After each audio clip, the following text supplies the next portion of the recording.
Hello, everyone. Hi, my name is Rashmeet Kaur Nair, and I'll be presenting our work on using explainable AI and hierarchical planning for outreach with robots. Our lead author, Rishank Arya, couldn't be here, so I'm presenting our work today. So we know that there's an increasing prevalence of taskable robots. And what I mean by taskable is that we would like robots to achieve tasks, perform tasks that we want them to. So let's say a user wants to give certain instructions or wants robots to perform certain goals, then we want users to be able to uh, uh, let the robot know about it. So, for example, here we have a robot which is loading a dishwasher, or an autonomous driving car which is picking up passengers and dropping off. So we would want those instructions to be told to the robot that needs to be achieved. So the key point is we want robots to accomplish some task. We want them to do it without by reducing the cognitive load on the humans, and we want them to be versatile, right? Um, and when robots are performing something in the environment, what we see is the behavior, but what goes underneath is far more complex for the users to understand. So, for example, here we have a Waymo, which has to build a map of obstacles in the environment which are already dynamic. So the decision making becomes complex, and the robot is operating at all this decision making is happening at a low level where all the values are continuous. So for a user to understand how this decision making happens, it can be complex. So there's another example here where I have a map of different cities, and it's easy for a user to come up with instruction like how can just go from the city to another city, right?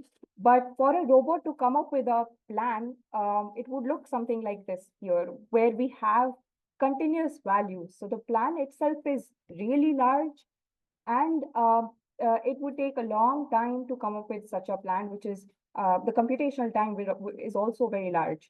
So the open challenge here is humans are operating at a very high level, and the robots are operating at a very low level. So how do we bridge this gap between the robot and the human's understanding of the robot?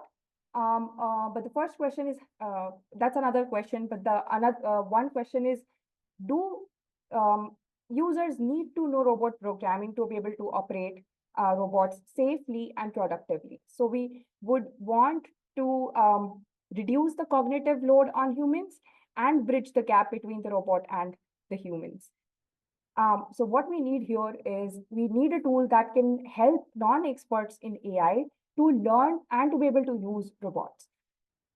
So this for achieving this, we introduced a tool called JEDAI.Ed, which is an acronym for JEDI Explains Decision Making AI, and this is an interactive tool that allows humans to robot programs using high-level instructions. So our main contribution here that this JEDAI.Ed platform is able to achieve is that it teaches users to reason and come up with instructions that can be provided to the robots to perform some tasks. Another feature of this platform is that it can automatically identify bugs or errors in the instructions that the user is providing. And it can also provide explanations for why this errors, the plan that the human is coming up with has errors in it. So and the final contribution of this platform is that it can automatically understand, try to understand what the human already understands but has difficulty with, and it can take that into account to adaptively generate the complexity of the problems.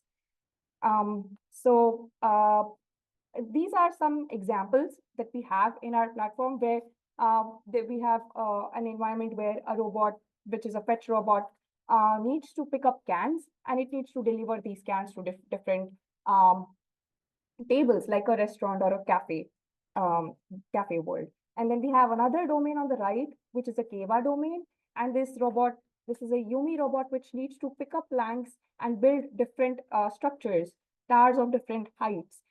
So these are just some idea of domains, robotic applications.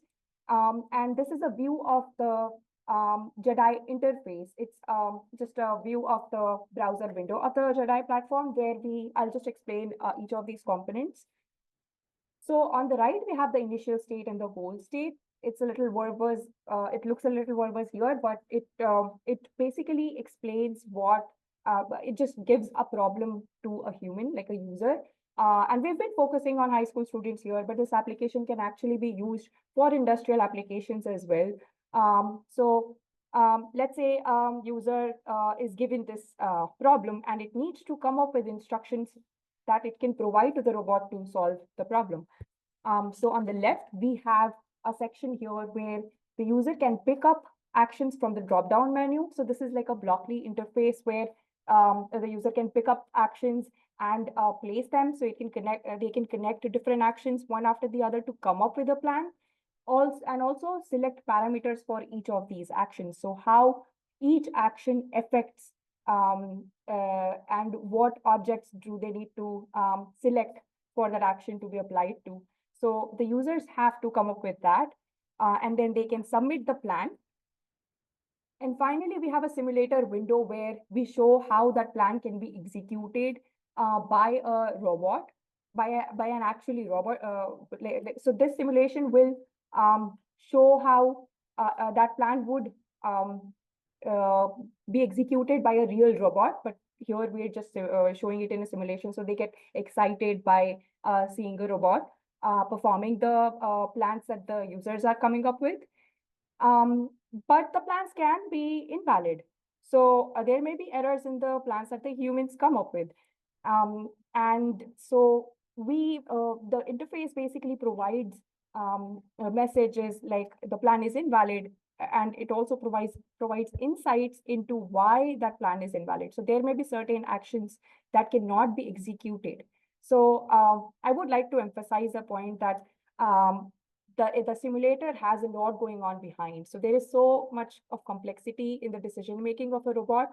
And we have like a task and motion planner, which is computationally intensive. So the idea here is that we want to hide away that complexity from a user and make robot programming more accessible to the user, so they can understand enough so to be able to interact with the robot, understand the capabilities and limitations of the robot, and update the instructions.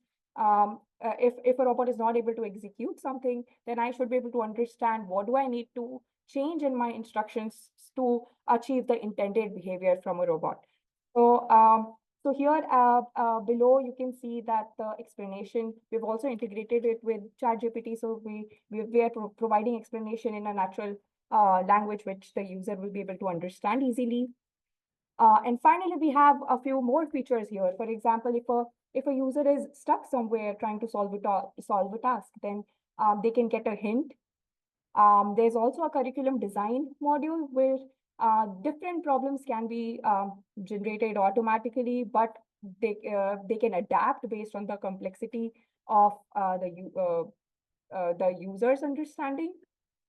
We don't need to go into detail of this, but this is just to show how different components are connected to each other. So there's a high-level interface that interacts with the human, but behind there is this task and motion planner, a simulator for showing robots actions, and also different components for designing how to come up with explanations and hints.